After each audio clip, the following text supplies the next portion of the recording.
चुनाव के नतीजे आए तो उस तो बाद एक तस्वीर तो साफ हो गई कि बीजेपी जी उस जादुई आंकड़े तो दूर रह गई। जो 272 का जादुई आंकड़ा सी उस तो बीजेपी कली दूर रह गई, 240 सीटां तो रह गई। तो 32 सीटां जिहड़ियां ने 32 सीटां ने बहुत अहम हो जांदियां ने किवें होएगा। हालांकि जेकर तुसीं एनडीए देखो तो एनडीए जरूर 293 तक 295 तक नजर आउंदा है, लेकिन हुण सवाल है कि एनडीए इकट्ठा रहेगा, ये अपना बड़ा वड्डा सवाल है। टीडीपी नाल आउण दी गल कर रहा है। थोड़ी देर पहला जिहड़े नायडू साहब ने उन्होंने एक प्रेस कॉन्फ्रेंस की, उन्होंने कहा मैं दिल्ली जा रहा तो मैं एनडीए की मीटिंग हिस्सा लवांगा। 4 बजे दस्सिया जा रहा है जी बैठक है प्रधानमंत्री आवास से होएगी। 6 बजे इंडिया अलायंस की जी मीटिंग है वह खड़गे साहब के घर होने जा रही है। तो दोवें पार्टियां हुण अपने जिहड़े घटक दल ने उन्होंने इकट्ठा करके इस जी अगली रणनीति है उसकी तैयारी है। 11:30 बजे के करीब मन्निया जा रहा है कि कैबिनेट की मीटिंग होगी। उस तो बाद काउंसिल ऑफ जिहड़े मिनिस्टर्स ने अपना इस्तीफा जिहड़े ने प्रधानमंत्री को सौंप देंगे। तो उस तो बाद जी अगली कार्रवाई, क्योंकि प्रधानमंत्री ने अपना इस्तीफा सौंपणगे राष्ट्रपति को, तो फिर अगली सरकार बनाने का दावा किया जाना है। लेकिन सवाल वड्डा है कि जेकर 6 या 7 जो सूत्रों के हवाले तो जानकारी कि 6 या 7 एनडीए के जिहड़े सांसद ने उन्होंने मीटिंग हो सकती, तो उस मीटिंग तो बाद प्रधानमंत्री नरेंद्र मोदी को एनडीए का नेता चुनिया जा सकता है। तो फिर जी अगली कवायद सरकार बनाने की वह शुरू की जाएगी। चिराग पासवान थोड़ी देर पहले जो मीडिया ने मुखातिब हुए तो उन्होंने कहना सी कि कोई किसी को ऑफर नहीं मिला, एनडीए एकजुट है तो प्रधानमंत्री नरेंद्र मोदी के नेतृत्व से असीं सरकार बनाने जा रहे हैं। लेकिन सवाल वड्डा होएगा कि नीतीश कुमार किस पासे जाणगे। हालांकि अजे तक वो एनडीए के नाल नजर आउंदे ने, लेकिन जिस तरीके की पिछले कुछ समय दे विच उन्हां दी राजनीति रही है कि कभी भी पलट जाते हैं, तो उन्हां हालातां दे विच एक वड्डा सवाल रहेगा। थोड़ी देर पहले जो तस्वीरां सामने आई है कि नीतीश कुमार ते तेजस्वी यादव दोवें इकट्ठे एक ही फ्लाइट से दिल्ली वास्ते रवाना हुए ने, इकट्ठे दिल्ली पहुंच रहे ने। तेजस्वी जेडे ने वो हिस्सा लैणगे इंडिया अलायंस की मीटिंग ते एनडीए की बैठक का हिस्सा बनणगे नीतीश कुमार। हुण सवाल होएगा कि इस पूरी सरकार बनाने की कवायद दे विच किस तरीके नाल जेडे घटक दल ने उन्होंने एडजस्ट किया जाए। तो बीजेपी के सामने सब तो वड्डी चुनौती होगी कि जो 272 का जादुई आंकड़ा नहीं छू पाए, उस आंकड़े को किस तरीके से मेंटेन किया जाएगा। बेशक एनडीए को बहुमत नजर आता है। लगातार सुनने भी मिल रहा है जिस कदर नीतीश कुमार को ऑफर जो गल कह रहे उप प्रधानमंत्री बनने दियां ये ऑफर भी सामने आ रही है, चर्चावां भी सामने आ रही है। हालांकि सवाल हुण इत्थे बनते नजर आ रहे नीतीश कुमार ते भी, जिथे कि कोई तख्ता पलट इस बार ना हो जाए, जिथे बहुमत का आंकड़ा तो इस बार एनडीए जो पार नहीं कर सकी है, जो नारा लगाया गया सी 400 पार था। देखो एनडीए ने सरकार बनाने का बहुमत ले लिया, 400 पार हासिल नहीं हो पाई। बीजेपी वास्ते वड्डी चुनौती है कि वो 240 ਨੂੰ 272 ਚ ਕਿਵੇਂ ਕਨਵਰਟ ਕਰੇ। ਜਿਹੜੀ ਗੱਲ ਮੈਂ ਪਹਿਲਾਂ ਵੀ ਕਹਿ ਰਿਹਾ ਸੀ ਕਿ 32 ਸੀਟਾਂ ਜਿਹੜੀਆਂ ਸ਼ਾਰਟੇਜ ਨੇ ਉਹਨਾਂ ਨੂੰ ਕਿਵੇਂ ਮੈਨੇਜ ਕੀਤਾ ਜਾਏਗਾ। ਜੇਕਰ 28 ਸੀਟਾਂ ਟੀਡੀਪੀ ਦੀਆਂ ਤੇ ਤੁਸੀਂ ਜੇਡੀਯੂ ਦੀਆਂ ਮੰਨ ਵੀ ਲਓ ਕਿ ਨਾਲ ਆਉਂਦੀਆਂ ਨੇ ਤਾਂ ਵੀ ਸਰਕਾਰ ਥੱਲੇ ਰਹਿ ਜਾਂਦੀ ਹੈ। ਸਰਕਾਰ ਨੂੰ ਐਨਡੀਏ ਦੇ ਜਿਹੜੇ ਛੋਟੇ ਦਲ ਨੇ ਉਹਨਾਂ ਨੂੰ ਵੀ ਨਾਲ ਲੈਣਾ ਪਏਗਾ। ਜ਼ਾਹਿਰ ਤੌਰ ਤੇ ਬੀਜੇਪੀ ਆਪਣੀ ਜਿਹੜੀ ਰਾਜਨੀਤੀ ਹੈ ਉਹ ਬੜੀ ਅਗਰੈਸਿਵ ਤੌਰ ਤੇ ਕਰਦੀ ਹੈ। ਬੀਜੇਪੀ ਇਸ ਪੂਰੇ ਚੀਜ਼ ਨੂੰ ਮੈਨੇਜ ਕਰਨ ਦੇ ਵਿੱਚ ਅਕਸਰ ਅਸੀਂ ਦੇਖਿਆ ਸੂਬਿਆਂ 'ਚ ਕਿਵੇਂ ਉਹਨਾਂ ਨੇ ਮੈਨੇਜ ਕੀਤਾ, ਇਹ ਵੀ ਮੰਨਿਆ ਜਾ ਰਿਹਾ कि इत्थे मैनेज किया जाएगा। लेकिन सवाल वड्डा होएगा जो जिवें हर बार ये कहा जाता सी कि अब की बार मोदी सरकार ते अब की बार कोलिशन सरकार, हुण ते कोलिशन सरकार हो गई, तो जेकर कोलिशन सरकार बनती है तो फिर कोलिशन सरकार किवें अगे सर्वाइव करेगी, ये वड्डा सवाल होएगा। जदों भी देश दे विच केंद्र दे विच घटक दलां दी यानी कि जिहड़ी जोड़ तोड़ दी सरकार बनी है तो प्रधानमंत्री इन्हें फ्रीली काम करते नजर नहीं आए। जिस तरीके नाल पिछले दिनों च असीं देखिया कि 370 हटाउण दी गल कीती गई, राम मंदिर दा फैसला सी, होर तमाम जिहड़े फैसले प्रधानमंत्री नरेंद्र मोदी बड़े अग्रेसिवली लेंदे नजर आए। जो तुसीं घटक दलां दी सरकार च होवोगे तो फिर तुहानूं अपने साथी सहयोगी दलां नूं पुछना पएगा। बीजेपी दे उत्ते लगातार ये आरोप लगदे रहे ने कि बीजेपी अपने सहयोगी दलां नूं बिल्कुल नहीं पुछदी, अपनी मर्जी नाल काम करदी नजर आउंदी है। ते वड्डा सवाल होएगा खास तौर ते जे मैं ये गल इस करके कह रहा कि किसानी अंदोलन के दौरान भी यही कुछ होया कि जो सरकार तिन्ने बिल लैके आई तो सब तो पुराना विश्वसनीय साथी श्रोमणी अकाली दल जो कि एक तरीके दे नाल पैटर्न मन्निया जांदा रहा, एक दे नाल साथी सी सरदार प्रकाश सिंह बादल जो अटल बिहारी वाजपेयी प्रधानमंत्री बनते हैं तो बड़ी वड्डी उन्हां दी भूमिका रहिंदी है उस दौरान उन्होंने प्रधानमंत्री बनाने, एनडीए बनाने च बड़ा वड्डा हੱਥ सी उन्हां दा।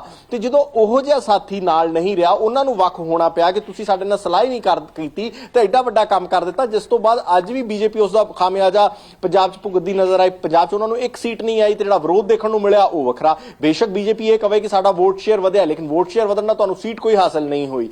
2027 की गल कर लैण या 2029 के अगे गल कर लैण, वो जो समा आएगा उदों वेख्या जाएगा। लेकिन बीजेपी सामने सब तो वड्डी हुण चुनौती है सरकार बनाने दी कि किवें अपने सारे घटक दल इकट्ठे करके वो इस सरकार नूं बनाण ते सरकार पूरी 5 साल बिल्कुल आराम नाल स्मूथली चल सके। बिल्कुल बिल्कुल हरप्रीत, जिस कदर हुण लगातार वेख्या भी जा रहा है उत्थे इंडिया गठजोड़ के भी वख-वख बयान सामने आ रहे हैं। हालांकि उद्धव ठाकरे के वालों भी कह दिता कि साडी गलबात जारी है इत्थे चंद्रबाबू नायडू के नाल, तो वेख्या जा रहा है काफ़ी चुनौतियां हुण भाजपा के सामने ते एनडीए के सामने हुण बनदी नजर आ रही है। ਦੇਖੋ ਆਪਾਂ ਜੇਕਰ ਐਨਡੀਏ ਦੀ ਗੱਲ ਕਰਦੇ ਹਾਂ ਸਾਨੂੰ ਇੰਡੀਆ ਅਲਾਈਅੰਸ ਦੀ ਵੀ ਗੱਲ ਕਰਨੀ ਪਏਗੀ। ਰਾਹੁਲ ਗਾਂਧੀ ਬੇਸ਼ੱਕ ਸ਼ਾਨਦਾਰ ਚੁਣਾਵ ਲੜੇ ਹੋਣ, ਸਮਾਜਵਾਦੀ ਪਾਰਟੀ ਬੇਸ਼ੱਕ ਬਹੁਤ ਸ਼ਾਨਦਾਰ ਤਰੀਕੇ ਨਾਲ ਅਮਰਜ ਹੋਈ ਹੋਵੇ ਯੂਪੀ ਦੇ ਵਿੱਚ, ਬੀਜੇਪੀ ਨੂੰ ਜਿਹੜੇ ਸਭ ਤੋਂ ਵੱਡਾ ਸੈਟਬੈਕ ਰਿਹਾ ਉਹ ਰਿਹਾ ਯੂਪੀ ਦੇ ਵਿੱਚੋਂ, ਜਿੱਥੇ ਯੂਪੀ 'ਚ ਉਹਨਾਂ ਨੂੰ ਉਮੀਦ ਸੀ ਕਿ 80 ਦੀ 80 ਜਿੱਤ ਜਾਵਾਂਗੇ, 70 ਜਿੱਤ ਜਾਵਾਂਗੇ। ਉੱਥੇ ਸਭ ਤੋਂ ਵੱਡੀ ਪਾਰਟੀ ਬੀਐਸਪੀ ਬਣ ਗਈ, ਮਾਫ ਕਰਨਾ ਸਮਾਜਵਾਦੀ ਪਾਰਟੀ ਬਣ ਗਈ 37 ਸੀਟਾਂ ਲੈ ਕੇ। ਇਹਨਾਂ ਹਾਲਾਤਾਂ ਦੇ ਵਿੱਚ ਜਿਹੜਾ ਬੀਜੇਪੀ ਨੂੰ ਸਭ ਤੋਂ ਵੱਡਾ ਨੁਕਸਾਨ ਹੋਇਆ ਬੀਐਸਪੀ ਕਰਕੇ, ਕਿਉਂਕਿ ਬੀਜੇਪੀ ਦਾ ਜਿਹੜਾ ਵੋਟ ਸੀ ਉਹ ਬੀਐਸਪੀ ਵੱਲ ਗਿਆ। ਸੰਵਿਧਾਨ ਬਦਲਣ ਦੀ ਗੱਲ ਸੀ, ਲੋਕਾਂ ਨੂੰ ਆਰਕਸ਼ਣ ਦੀ ਗੱਲ ਸੀ, ਉਹਨਾਂ ਤੋਂ ਇੱਕ ਜਿਹੜਾ ਡਰ, ਇੱਕ ਖਦਸ਼ਾ ਲੋਕਾਂ ਦੇ ਦਿਲਾਂ 'ਚ ਬੈਠਾ, ਉਹ ਬੀਜੇਪੀ ਨੂੰ ਜ਼ਿਆਦਾ ਮਹਿੰਗਾ ਪਿਆ। ਦੂਸਰੀ ਅਹਿਮ ਚੀਜ਼, ਬੀਜੇਪੀ ਦੇ ਲੀਡਰਾਂ ਦੀ ਬਦਜ਼ਬਾਨੀ ਬੀਜੇਪੀ ਦੇ ਲੀਡਰਾਂ ਨੂੰ ਲੈ ਬੈਠੀ।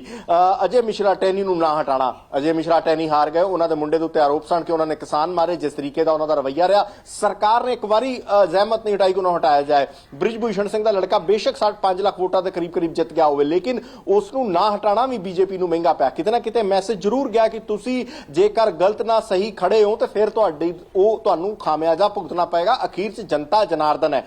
ਹੁਣ ਇੰਡੀਆ ਅਲਾਈਅੰਸ ਦੇ ਸਾਹਮਣੇ ਸਭ ਤੋਂ ਵੱਡੀ ਚੁਣੌਤੀ ਹੋਏਗੀ ਕਿ ਇਹ ਲੋਕ ਇਕੱਠੇ ਰਹਿਣ, ਕਿਉਂਕਿ ਅਕਸਰ ਦੇਖਿਆ ਗਿਆ ਵਿਪਕਸ਼ ਮਹਾਗਠਬੰਧਨ ਵਿਪਕਸ਼ ਦੇ ਨਾਂ ਤੋਂ ਸਾਹਮਣੇ ਆਉਂਦਾ, ਲੇਕਿਨ ਅਖੀਰ 'ਚੋਂ ਖਿਲਰ ਜਾਂਦਾ ਹੈ। ਚੰਦਰਬਾਬੂ ਨਾਇਡੂ 2019 ਦੇ ਵਿੱਚ ਐਨਡੀਏ ਤੋਂ ਨਾਰਾਜ਼ ਹੁੰਦੇ ਨੇ, ਇੱਕ ਪੂਰਾ ਫਰੰਟ ਤਿਆਰ ਹੁੰਦਾ ਹੈ ਕਿ ਜੋ ਐਨਡੀਏ ਦੇ ਅਗੇਂਸਟ ਖੜਾ ਹੁੰਦਾ ਹੈ, ਲੇਕਿਨ ਅੱਜ ਉਹ ਐਨਡੀਏ ਦੇ ਨਾਲ ਖੜੇ ਨਜ਼ਰ ਆਉਂਦੇ ਨੇ।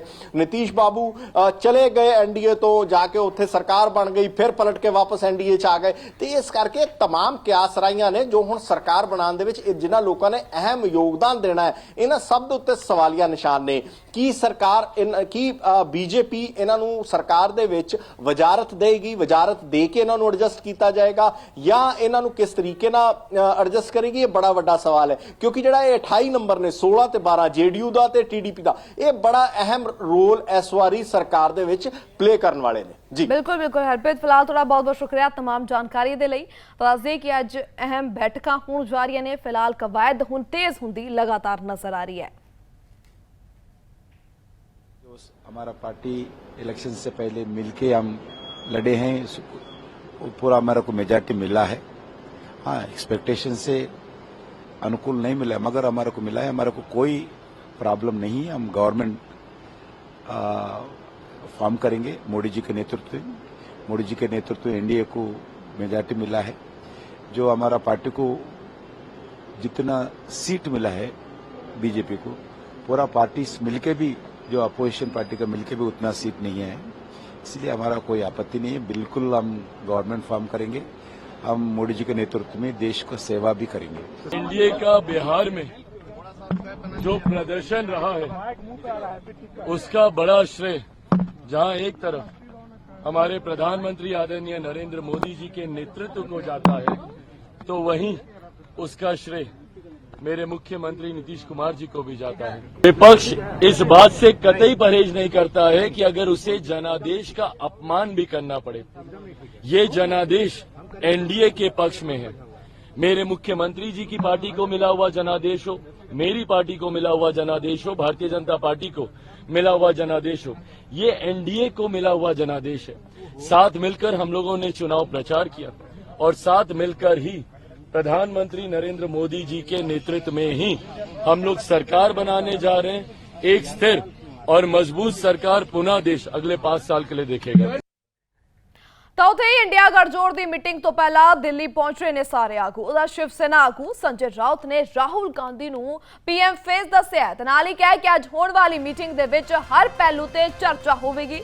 ਨਾਇਡੂ ਨੇ ਤੇ ਨਿਤਿਸ਼ ਨਾਲ ਸੰਪਰਕ ਸਾਧਿਆ ਜਾਵੇਗਾ, ਸੰਜੇ ਸਿੰਘ ਦੇ ਵੱਲੋਂ ਕਿਹਾ ਗਿਆ। ਤਾਂ ਹੁਣ ਲਗਾਤਾਰ ਇੱਥੇ ਸੰਪਰਕ ਸਾਧਨ ਦੀਆਂ ਕੋਸ਼ਿਸ਼ਾਂ ਵੇਖਣ ਨੂੰ ਮਿਲ ਰਹੀਆਂ ਨੇ ਤੇ ਨਾਲ ਹੀ ਕਹਿ ਦਿੱਤਾ ਗਿਆ ਅੱਜ ਹੋਣ ਵਾਲੀ ਮੀਟਿੰਗ ਦੇ ਵਿੱਚ ਹਰ ਪਹਿਲੂ ਤੇ ਚਰਚਾ ਹੋਵੇਗੀ, ਵਿਚਾਰ ਵਟਾਂਦਰ ਕੀਤੇ ਜਾਣਗੇ।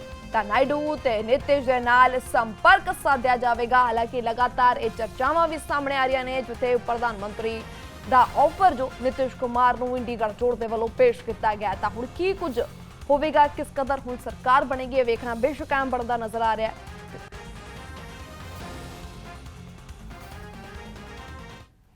जी स्वीकारने को तैयार है नेतृत्व, तो हम विरोध क्यों करेंगे? राहुल गांधी देश के नेता है, ये प्रूव किया है।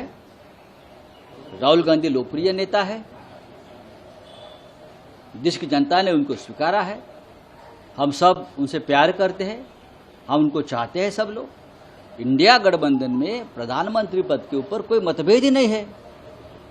हम ये लड़ाई हमें सत्ता चाहिए इसलिए नहीं लड़ी है।